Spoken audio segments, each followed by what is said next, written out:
Bruce Jenner might be making a run for California governor. Let's dive into it. Well, hello everyone, and welcome back to This is a Woman podcast. There has been some news, talk, tweets, all that about Bruce Jenner potentially making a run for California governor. And I just wanted to kind of dive into this because there's a lot of conservatives on Twitter saying, yeah, this is great because people are starting to say that Kamala Harris might make a run for California governor.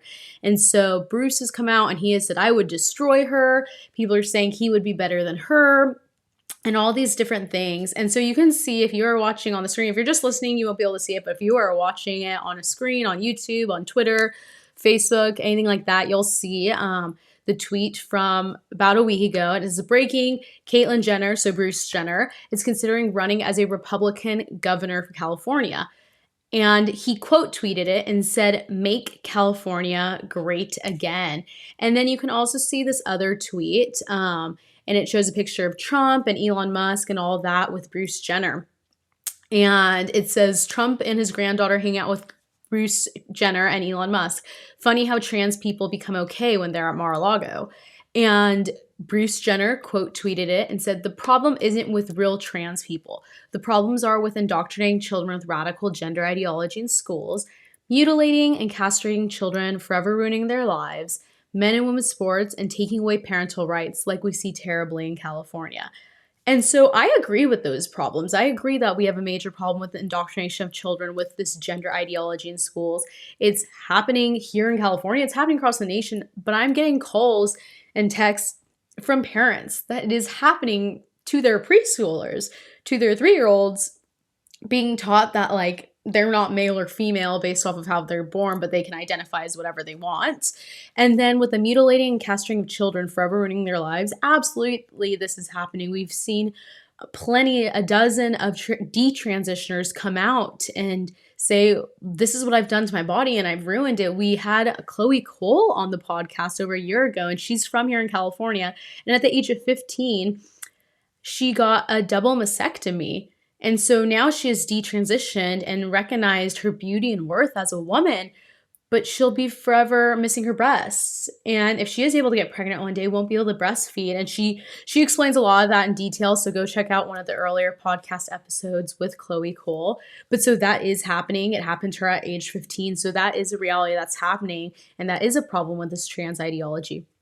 The men and women's sports, absolutely a giant issue. I mean, we've talked about that a ton on this podcast, and the fact that it doesn't matter if a man has had hormone blockers, puberty blockers, all these different things. Males and females are different.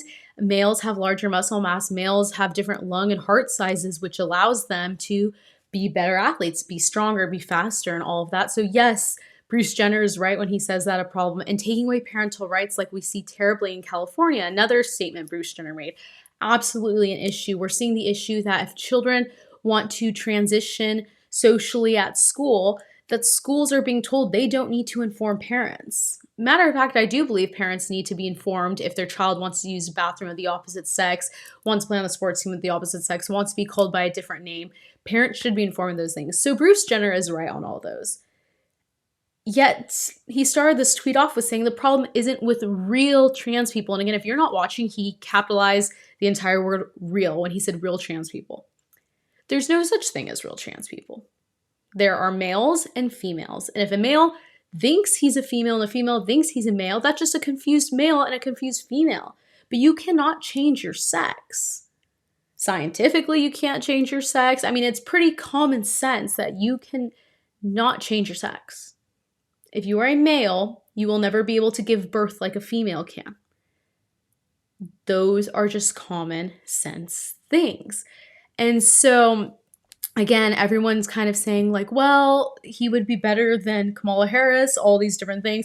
We don't even know who's officially like running yet. There's a couple people here at the local level in California that have already thrown their hats in that are running or that are in the legislature and that kind of form of government.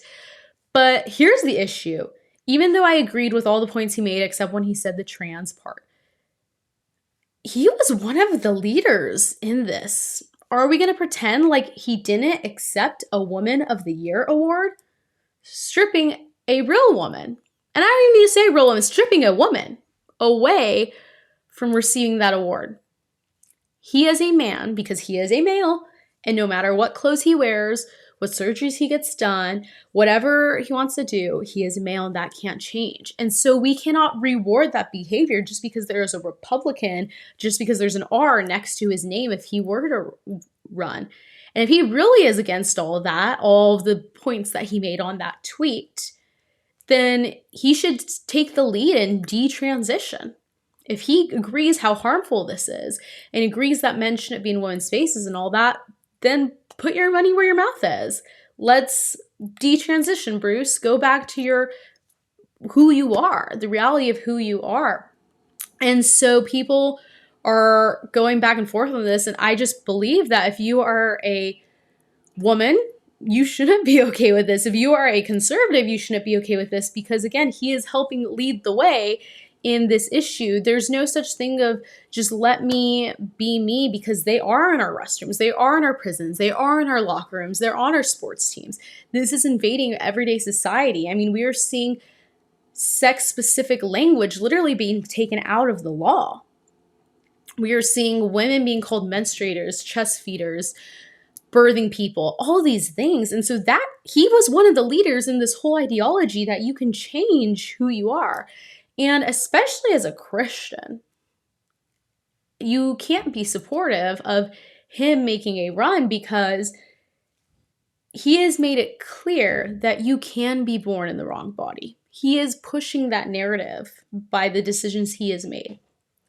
You can't be born in the wrong body. That's common sense. You don't have to be a Christian to understand that. But if you are a Christian, I mean, Genesis 1:27 literally says, God created us, male and female, he created them. If we cannot get the first chapter of the first book of the Bible right, what can we get right? What can we stand for? What can we hold on to? So it really breaks my heart how many conservatives I've seen get behind this idea of him running, because he's pushed this ideology. He's firsthand working for it. So just because you agree with him on some things, again, he has literally pushed that you can be born in the wrong body, that God makes mistakes. If you're a Christian, this man is literally pushing by choosing to identify as a woman, dressed in woman's clothes, saying he's a woman. He's literally saying that the creator of the universe, our sovereign God, makes mistakes. And if you are not a Christian, it is still common sense that a male cannot be a female. So celebrating Bruce Jenner saying he might run, getting that platform out there is extremely offensive towards women, and it's pushing the narrative that you are born in the wrong body. And so we need to hold strong on the truth and hold strong on the values of what's going on here. And yes, I think it's great that he's saying men shouldn't be in women's sports. That's great. And I'm always more than happy to come alongside and work with people that we might not agree on everything, but we agree on this one issue. Okay, let's fight together on this. Oh, and we agree on this issue. Let's fight together on that. But again, he took the Woman of the Year award. He accepted that award. He hasn't given it back. And so he's made it clear where he actually stands by this by his actions. He is living in this lie every single day. And so even though it can be tempting to just kind of follow what the majority is saying, it can be tempting to just want to fit in or just say, yeah, that would be better than Harris and all of these things. I'm sure he would have better economic policies than Harris. I'm sure he would, if he actually is saying it and believes it, would start to protect and keep men out of women's sports where Harris wouldn't. But he is living that exact lie, the exact transgender ideology lie that we're pushing against every single day. He's claiming to be a woman. He's dressing like a woman. It directly attacks what a woman is. It directly attacks the truth. It directly attacks the Bible. And so we need to stand strong against that. And so that's just my take of what I think about Bruce Jenner making comments that he could run for governor. I think he just likes to be in the spotlight and get attention on him and kind of cause some ruckus. So hold on to the truth, hold on to the values, and don't support or elect someone for office that is directly living what we are working to fight against. So with that, see you all next time.